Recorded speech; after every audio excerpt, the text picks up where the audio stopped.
இப்ப நீங்க உங்க காரை ஒரு மெக்கானிக் கிட்ட கொண்டு போறீங்கன்னு வச்சுப்போம்.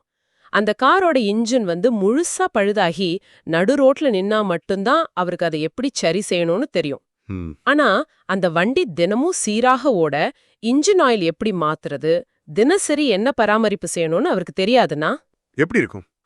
கண்டிப்பா ஒரு மாதிரி குழப்பமா தான் இருக்கும். வண்டி ஓடணுமே. ஆமா, கொஞ்சம் யோசிச்சு பாருங்க. நம்மளோட இன்றைய நவீன மருத்துவ முறையும் அப்படிதான் இருக்கா? அதாவது நோய்களை குணப்படுத்துறதுல காட்டுற தீவிரத்தை, நோயே வராம ஆரோக்கியத்தை எப்படி பராமரிப்பது அப்படிங்கிற விஷயத்துல நம்ம மருத்துவம் காட்டுதா? ரொம்ப முக்கியமான ஒரு கேள்வி இது. இந்த ஒரு கேள்வியோடு தான் இன்னைக்கு நம்மளுடைய இந்த ஆழமான அலசலா ஆரம்பிக்க போறோம்.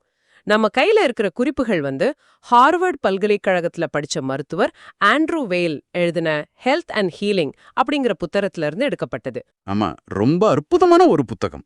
இதுல நம்ம நோக்கம் அலோபதி, ஹோமியோபதி இல்ல சீன மருத்துவம்னு ஏதாவது ஒரு குறிப்பிட்ட முறைக்கு சப்போர்ட் பண்றது கிடையாது. மாறாக இந்த ஒவ்வொரு மருத்துவ முறைக்கும் பின்னாடி இருக்கிற ஆழமான வரலாறு என்ன, எதெல்லாம் இவங்களோட பலம் பலவீனம்னு நடுநிலையா அலசி ஆராய்ந்து, அதாவது ஆரோக்கியம்னா உண்மையிலேயே என்னன்னு புரிஞ்சுக்க போறோம். சொல்லப்போனா மருத்துவர் ஆண்ட்ரூ வேல் இந்த விஷயத்த பேசுறதுக்கு மிகச் சரியான ஒரு நபர்னு சொல்லலாம். ஏன் அப்படி சொல்றீங்க? ஏன்னா அவர் ஹார்வர்டுல ஒரு பாரம்பரியமான அலோபதி மருத்துவம் படிச்சவர். ஆனா அதோட நிக்காம உலகம் முழுக்க பயணிச்சு பல மாற்று மருத்துவ முறைகளையும் ரொம்ப ஆழமா படிச்சவர். அதனால ஒரு குறிப்பிட்ட வட்டத்துக்குள்ள சிக்காம ரொம்ப பரந்தப்பட்ட ஒரு பார்வையில அவரால் மருத்துவத்தை அணுக முடிஞ்சது. உண்மைதான். அவர் தன்னோட சொந்த வாழ்க்கையில நடந்த ஒரு விசித்திரமான சம்பவத்துல இருந்து தான் இந்த ஆரோக்கியம் பத்தின தேடலையே ஆரம்பிக்கிறார். ஆமா, அந்த ஈசோஃபேஜியல் ஸ்பாசம். எக்ஸாக்ட்லி.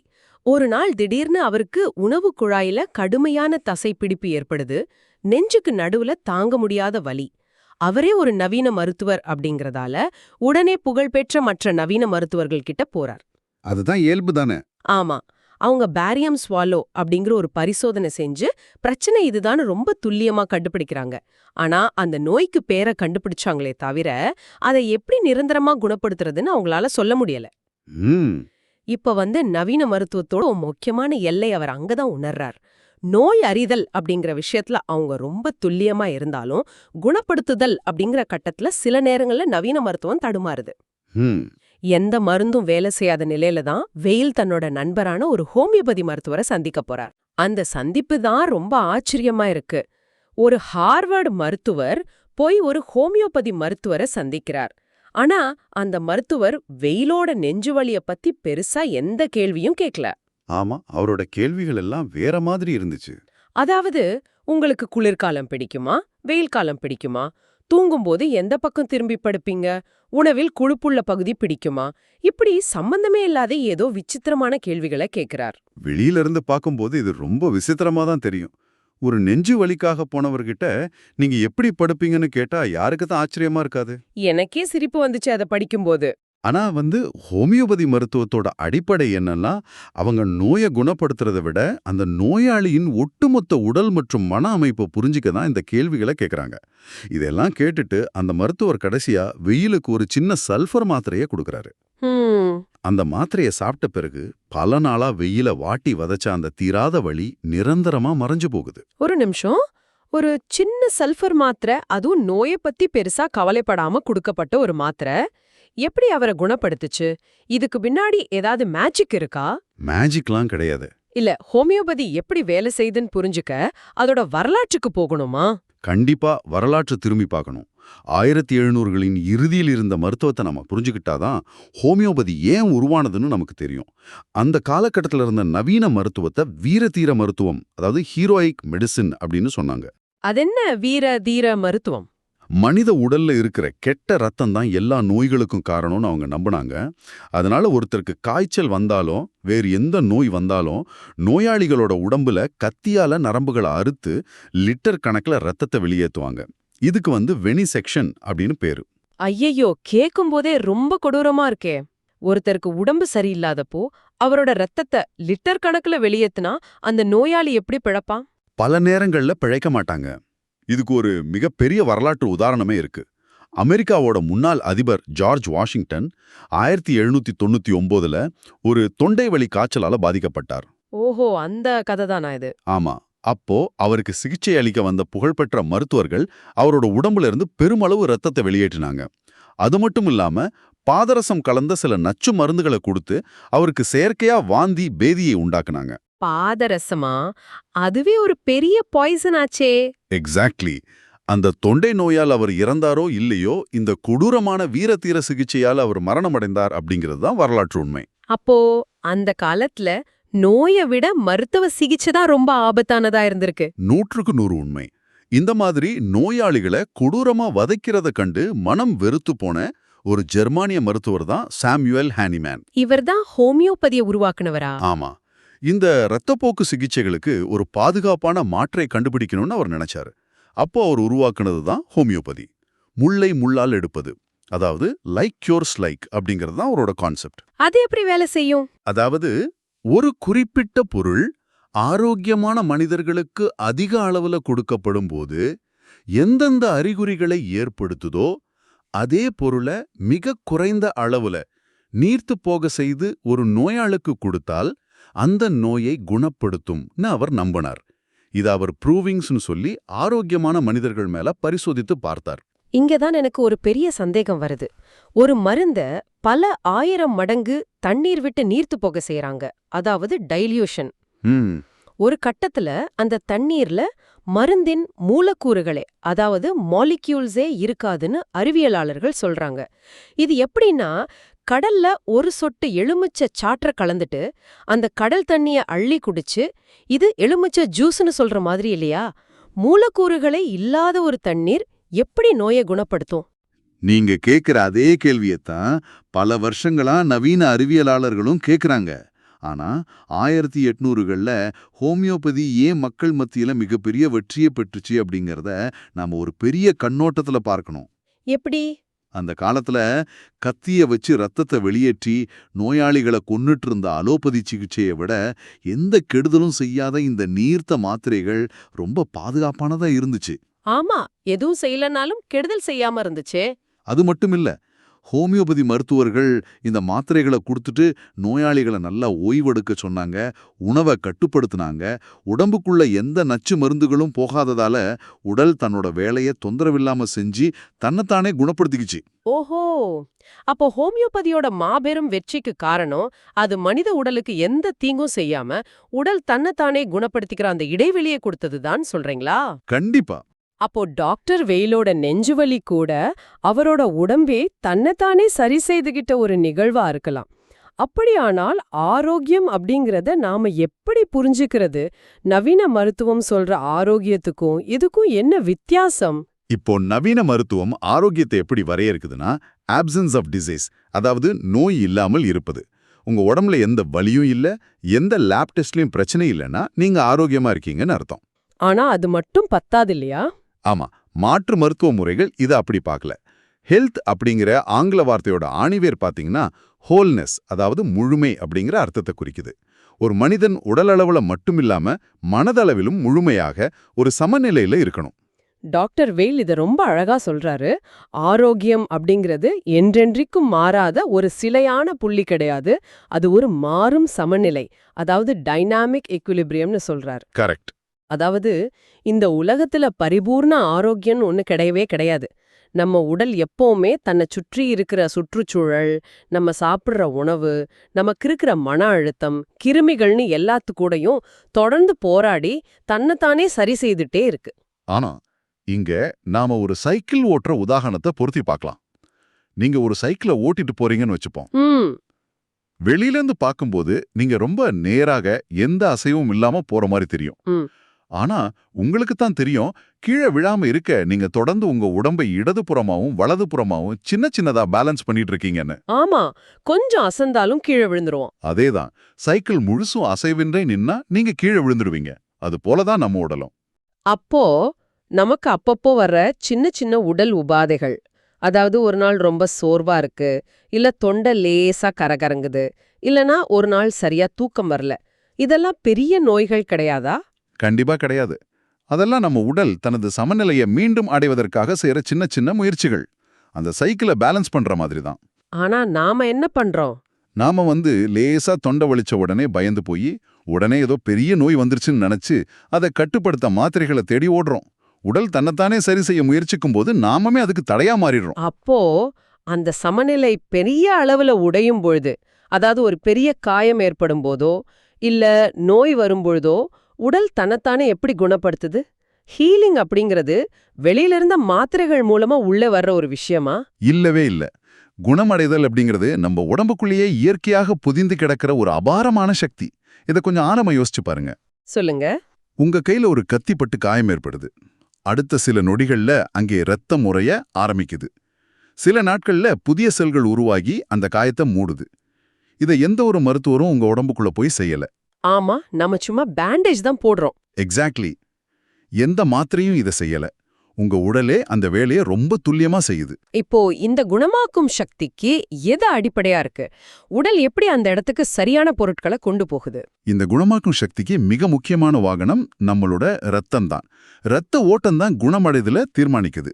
டாக்டர் வெயில் ஒரு அருமையான ஒப்பீட்டை இங்க வைக்கிறார். என்னது? நம்ம தலையில ஒரு பெரிய காயம் ஏற்பட்டா கூட அது ரொம்ப சீக்கிரமா ஆறிடும். ஏன்னா தலையில ரத்த ஓட்டம் எப்பவுமே ரொம்ப அதிகமா இருக்கும். ரத்தம் தொடர்ந்து பாய்ந்து கொண்டே இருக்கிறதால காயத்தை ஆற்ற தேவையான வெள்ளை அணுக்களும் ஊட்டச்சத்துக்களும் அங்க சீக்கிரமா போய் சேரும். ஓஹோ, அதனாலதான் தலைக்காயம் சீக்கிரம் ஆறுதா? ஆமா. ஆனா சர்க்கரை நோய் இருக்கிறவங்களோட கால்களை பாருங்க. அவங்களுக்கு கால்ல ரத்த ஓட்டம் ரொம்ப குறைவா இருக்கும். அதனால அங்க ஏற்படுற ஒரு சின்ன காயம் கூட ஆறாம சில சமயம் காலை அகற்றும் நிலைக்கு கொண்டு போயிடுது. ரத்தம் எங்க போகலையோ அங்க குணமடைதல் நடக்காது. இது எனக்கு புரியுது. ஆனா உடலால தன்னைத்தானே குணப்படுத்த முடியும். அதுக்கு ரத்த ஓட்டமே போதும்னா அப்புறம் எதுக்கு நமக்கு மருத்துவர்கள்? எதுக்கு மருத்துவமனைகள்? அவங்கலாம் சும்மா வேடிக்கை மட்டும்தான் பாப்பாங்களா? இது ரொம்ப முக்கியமான கேள்வி. மருத்துவர்கள் குணமடைதலை உருவாக்குறது கிடையாது. அவங்களால ஒரு செல்ல கூட செயற்கையா குணப்படுத்த முடியாது. அப்போ அவங்க என்னதான் பண்றாங்க? அவங்க செய்யறது என்னன்னா, அந்த குணமடைதல் நடப்பதற்கு தடையாக இருக்கிற விஷயங்களை அகற்றுவது மட்டும்தான். உதாரணமா, உங்க காயத்துல ஒரு பெரிய பாக்டீரியா தொற்று இருக்குன்னு வச்சுப்போம். அந்த பாக்டீரியா உங்க உடம்பு தன்னைத்தானே குணப்படுத்துவதை தடுக்குது. ஒரு கட்டியோ அடைப்போ இருந்தா அறுவை சிகிச்சை மூலமா அந்த தடையை நீக்குகிறார். தடையை நீக்கின உடனே மருத்துவரோட வேலை முடிஞ்சது. அதுக்கப்புறம் உடல் தன் வேலையை, அதாவது குணமாக்கும் வேலையை தொடங்கிடுது. வாவ்! மருத்துவர்கள் தடையை நீக்குறாங்க, உடல் தன்னை குணப்படுத்துது. இது ரொம்ப தெளிவான ஒரு புரிதல். ஆனா இந்த தடைகள் வெறும் உடல் ரீதியானதா மட்டும்தான் இருக்குமா? மன ரீதியான தடைகளும் குணமடைவதை தடுக்கும்னு சொல்றாங்களே? அது 100க்கு 100 உண்மை. தீர்க்கப்படாத உணர்வுகள், அதாவது அதிகப்படியான கோபம், மன அழுத்தம், குற்ற உணர்ச்சி, இது எல்லாமே நம்ம உடம்பு குணமடைவதை ஒரு பௌதீக தடையைப் போலவே செயல்பட்டு இருத்திடுது. உடம்புக்கும் மனசுக்கும் அவ்ளோ நெருக்கமான தொடர்பா? கண்டிப்பா. மனம் சரியில்லாதப்போ நம்ம உடம்போட ரசாயன சமநிலையே மாறி குணமடைதல் ரொம்ப தாமதமாகுது. இதத்தான் மைண்ட் பாடி கனெக்ஷன் அப்படின்னு சொல்றோம். இத வெச்சு பாக்கும்போது நவீன அலோபதி மருத்துவம் எங்கே ஜெயிக்கிறது, எங்கே தோற்கிறதுன்னு நம்பால ஈஸியா பகுப்பாய்வு செய்ய முடியும்னு தோணுது. அலோபதி மருத்துவம் அவசர சிகிச்சைகளுக்கும் விபத்துகளுக்கும் பெரிய பாக்டீரியா தொற்றுகளுக்கும் இந்த உலகத்திலேயே மிகச்சிறந்த ஒரு மருத்துவ முறை. ஆமா, அதுல சந்தேகமே இல்ல. ஒருத்தருக்கு கார் விபத்து நடந்தாலோ இல்ல கடுமையான மாரடைப்பு வந்தாலோ அவரை நம்ம எந்த மாற்று மருத்துவரிடமும் கூட்டிட்டு போகக்கூடாது. நேரா ஒரு அலோபதி எமர்ஜென்சி வார்டுக்கு தான் கொண்டு போகணும்னு டாக்டர் வேலே ரொம்ப தெளிவா சொல்றாரு. ஆமா, அங்க அலோபதியை அடிச்சுக்க ஆளே கிடையாது. ஆனா அதோட பலவீனம் எங்க வெளிப்படுதுன்னா, நாள்பட்ட நோய்கள்லயும் வாழ்க்கை முறை பாதிப்புகள்லயும் தான். ஆமா, டயபெட்டிஸ், பிபி மாதிரி நோய்கள். சர்க்கரை நோய், ரத்த அழுத்தம், தீராத மூட்டுவலி மாதிரி நோய்களுக்கு அலோபதியில முழுமையான தீர்வு இல்லை. அது நோயின் ஆணிவேரை கண்டுபிடிச்சு சரி செய்வதை விட அதன் அறிகுறிகளை மட்டும் தற்காலிகமா மறைப்பதுல தான் அதிக கவனம் செலுத்துது. இதனால நோயாளிகள் வாழ்க்கை முழுவதும் மாத்திரைகளுக்கு அடிமையாக வேண்டியிருக்கு. ஆனா இதுக்கு நேர்மாறாக சீன மருத்துவம் எப்படி செயல்படுது? அவங்க இந்த நாள்பட்ட நோய்களை எப்படி அணுகுறாங்க? சீன மருத்துவம் மனித உடலை வெறும் சதையாலும் எலும்பாலும் ஆன ஒரு இயந்திரமா பார்க்கல. அவங்க உடலை யின் மற்றும் யாங் அப்படிங்கிற ஒரு சக்தி சமநிலையாக பார்க்கறாங்க. ஓ, எனர்ஜி ஃப்ளோ. ஆமா, உடலுக்குள்ள ஓடுற இந்த சக்திக்கு சி அப்படின்னு பேரு. ஒரு பெரிய நோய் உங்க உடலோட பௌதீக அமைப்பை தாக்கிறதுக்கு பல மாதங்களுக்கு முன்பே உங்க உடலோட சக்தி ஓட்டத்துல சிறு சிறு மாற்றங்கள் ஏற்படும். அதாவது நோய் முழுசா வர்றதுக்கு முன்னாடியே அதை கண்டுபிடிக்க முடியுமா? அது எப்படி? ஆமா, இந்த மிக நுட்பமான ஆரம்ப கட்டத்தையே சீன மருத்துவர்கள் கண்டுபிடிச்சிடுவாங்க. ஒரு நோயாளியோட நாக்க பார்த்தோ இல்ல அவங்களோட நாடியை பிடித்து பார்த்தோ உடல்ல எந்த உறுப்புல சக்தி குறைவா இருக்கு, எங்க சக்தி தேங்கி இருக்குன்னு கண்டுபிடிச்சிருவாங்க. இவ்ளோ நுட்பமான விஷயத்த ஸ்கேன்ல கண்டுபிடிக்க முடியாதா? முடியாது. நவீன மருத்துவத்துல இருக்கிற எந்த எம்ஆர்ஐ ஸ்கேனாலும் எந்த இரத்த பரிசோதனையாலும் இந்த நுட்பமான சக்தி மாற்றங்களை கண்டுபிடிக்க முடியாது. அவங்க கட்டமைப்பு கெட்டு போன பிறகுதான் கண்டுபிடிப்பாங்க. ஆனா சீன மருத்துவம் அந்த சக்தி மாற்றத்தை கண்டுபிடிச்சு வாழ்க்கை முறையிலோ அல்லது அக்குபஞ்சர் மூலமாகவோ அதை சரி செய்து நோயே வராம தடுத்து நிறுத்துவதுல ரொம்ப சிறந்து விளங்குது. இது ரொம்ப ஆச்சரியமா இருக்கு. ஆனா இதை விட என்ன அதிர்ச்சி அடைய வச்ச ஒரு விஷயம் இந்த புத்தகத்துல இருக்கு. மருத்துவத்துல நம்பிக்கை, அதாவது பிளாசிபோ எஃபெக்ட் எவ்வளவு பெரிய தாக்கத்தை ஏற்படுத்துது அப்படிங்கிறதுக்கு டாக்டர் வெயில் ஒரு வரலாற்று உதாரணம் கொடுத்திருக்கார். ஓ, அந்த ஆஞ்சினா அறுவை சிகிச்சை பத்தி சொல்றீங்களா? ஆமா, நெஞ்சு வலிக்காக செய்யப்பட்ட ஒரு அறுவை சிகிச்சை. அது என்னன்னு கொஞ்சம் விளக்க முடியுமா? கண்டிப்பா. 1950கள்ல ஆஞ்சினா அப்படின்னு சொல்ற நாள்பட்ட நெஞ்சுவலிக்காக ஒரு அறுவை சிகிச்சை ரொம்ப பிரபலமா இருந்துச்சு. அதோட பேரு இன்டர்னல் மேமரி ஆர்டரி லைகேஷன். பேரே ரொம்ப பெருசா இருக்கே. ஆமா, அதாவது நோயாளிக்கு நெஞ்ச திறந்து இதயத்துக்கு போற ஒரு குறிப்பிட்ட நரம்ப கட்டிடுவாங்க. இந்த அறுவை சிகிச்சை செஞ்சுக்கிட்ட பல நோயாளிகளுக்கு நெஞ்சுவலி மாயமா மறைஞ்சு போச்சு. அவங்க பழையபடி ரொம்ப ஆரோக்கியமா நடமாட ஆரம்பிச்சாங்க. இது மருத்துவ உலகத்துல ஒரு பெரிய வெற்றியா பார்க்கப்பட்டுச்சு. ஒரு நரம்ப கட்டினதால நெஞ்சு வலி போயிடுச்சு. இதுல என்ன ஆச்சரியம் இருக்கு? இது நார்மலான ஒரு மருத்துவ முறைதானே? அங்கதான் ஒரு பெரிய ட்விஸ்ட் இருக்கு. ஒரு சில மருத்துவ ஆராய்ச்சியாளர்களுக்கு இந்த அறுவை சிகிச்சை மேல ஒரு சந்தேகம் வந்துருச்சு. உண்மையிலேயே நரம்ப கட்டுறதால தான் வலி போகுதா இல்ல வேற ஏதாவதான்னு தெரிஞ்சுக்க ஒரு ரகசிய ஆய்வு செஞ்சாங்க. என்ன செஞ்சாங்க? அதன்படி சில நோயாளிகளுக்கு நெஞ்ச லேசாக கிழித்து விட்டு உள்ள எந்த நரம்பையும் கட்டாம சும்மா அப்படியே தையல் போட்டு மூடிட்டாங்க. இதுக்கு ஷாம் சர்ஜரி, அதாவது போலி அறுவை சிகிச்சை அப்படின்னு பேரு. அந்த நோயாளிகள் கிட்ட உங்களுக்கு வெற்றிகரமா ஆபரேஷன் முடிஞ்சதுன்னு சொல்லிட்டாங்க. ஒரு நிமிஷம், சும்மா நெஞ்ச கிழிச்சு தையல் மட்டும் போட்டிருக்காங்க. ஆனா அந்த நோயாளிகளுக்கு என்னாச்சு? வலி அப்படியே இருந்திருக்குமே. அதுதான் இல்ல. ஆச்சரியம் என்னவென்றால் உண்மையிலேயே அந்த நரம்ப கட்டி அறுவை சிகிச்சை செஞ்சுக்கிட்ட நோயாளிகளுக்கு இணையாக இந்த போலி அறுவை சிகிச்சை செஞ்சுக்கிட்ட நோயாளிகளும் தங்களோட நெஞ்சுவலி முற்றிலுமாக குணமாயிடுச்சுன்னு சொன்னாங்க. அவங்களோட இசிஜி ரிப்போர்ட்டும் அதை உறுதிப்படுத்துச்சு. இது என்னால நம்பவே முடியல. அப்படியானா அறுவை சிகிச்சை அரங்கில் மருத்துவர்கள் ஒரு நாடகம் ஆடியிருக்காங்க. இதோ உனக்கு பெரிய ஆபரேஷன் செஞ்சுட்டோம், இனி உனக்கு நெஞ்சுவலி வராதுன்னு அந்த நோயாளி ஆழமா நம்பி இருக்கார். அந்த நம்பிக்கை அவரோட தீராத நெஞ்சுவலிய குணப்படுத்தியிருக்கா. மனசு நம்பின உடம்பு மாறுமா? அது மாயாஜாலம் கிடையாது, அது முற்றிலும் அறிவியல். நம்ம மனமும் உடலும் பிரிக்க முடியாதபடி பின்னப்பட்டிருக்கு. அந்த நோயாளிகள் அறுவை சிகிச்சை செஞ்சுக்க மருத்துவமனைக்கு வராங்க. ஒரு பெரிய ஆபரேஷன் தியேட்டர், சுற்றி மருத்துவர்கள், மயக்க மருந்து, இந்த முழு சடங்கும் அவங்க மனசுக்குள்ள ஒரு ஆழமான நம்பிக்கையை விதைக்குது. வாவ்! அந்த அபாரமான நம்பிக்கை அவங்க மூளையில என்டார்பின் மாதிரியான சக்தி வாய்ந்த வலி நிவாரண ரசாயனங்களை சுரக்க செஞ்சு உடலின் சொந்த குணமாக்கும் சக்தியை தூண்டிவிட்டு நெஞ்சு வலியை குணப்படுத்தியிருக்கு. எந்த ஒரு மருத்துவ முறையா இருந்தாலும், ஹோமியோபதியோ ஆயுர்வேதமோ, நோயாளி அந்த சிகிச்சையின் மீதும் மருத்துவர் மீதும் வைக்கும் ஆழ்ந்த நம்பிக்கையை அங்கு ஒரு பெரிய மேஜிக்க செய்து. அப்படியானா இந்த மொத்த அலசல்ல இருந்தும் நாம புரிஞ்சுக்க வேண்டியது என்ன?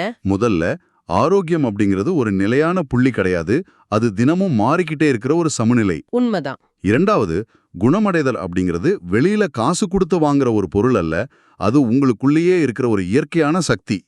எந்த ஒரு மருத்துவரும் உங்க உடம்ப குணப்படுத்துறதில்ல, அவங்க உங்க உடம்புக்கு வெறும் உதவியாளர்கள் மட்டும்தான். மூணாவது, இந்த உலகத்துல எந்த ஒரு ஒற்றை மருத்துவ முறையிடமோ எல்லா பிரச்சனைகளுக்குமான முழுமையான தீர்வு கிடையாது. அலோபதி அவசரத்துக்கு தேவை, ஆனா வாழ்க்கை முறை நோய்களுக்கு மாற்று மருத்துவ முறைகள் சிறந்த வழிகாட்டிகளா இருக்கு. ரொம்ப தெளிவா தொகுத்து சொல்லிட்டீங்க. இதை கேட்டுக்கிட்டு இருக்கிற நீங்க இதை உங்க வாழ்க்கையில எப்படி பயன்படுத்தலாம்?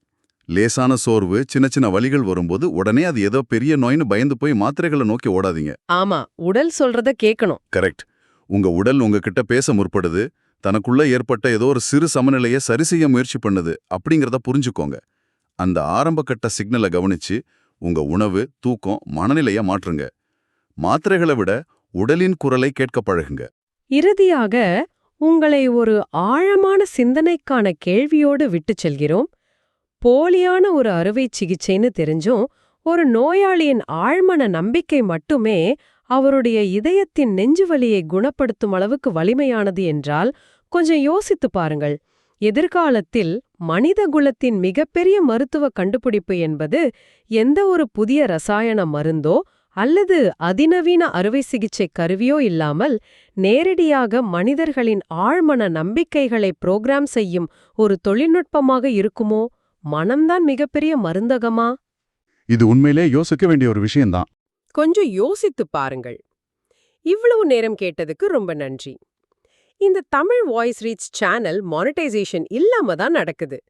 இந்த ஆடியோ புத்தகம் உங்களுக்கு பயன் தருது என்று நினைத்தால் இந்த முயற்சி தொடர்ந்து போக உங்க ஆதரவு மிகவும் உதவும். என்னுடைய இந்த முயற்சிக்கு நன்கொடை அளிக்க விருப்பம் இருந்தால் டிஸ்கிரிப்ஷன்ல கொடுக்கப்பட்டுள்ள UPI ஐடி மூலம் வழங்கலாம். உங்களால் முடிந்த அளவு போதும். சிறிய ஆதரவும் பெரிய உதவிதான். இந்த வீடியோ உங்களுக்கு பயனுள்ளதாக இருந்தால் சப்ஸ்கிரைப் பண்ணுங்க, மற்றவர்களுக்கும் பகிர்ந்து கொள்ளுங்கள். இந்த கருத்துக்கள் அவர்களுக்கும் தேவையாக இருக்கலாம். லைக் பண்ணுங்க, உங்க கருத்துக்களை கமெண்ட்ல பகிருங்கள். மனப்பூர்வமான நன்றி. மீண்டும் அடுத்த ஆழமான அலசலில் சந்திக்கலாம்.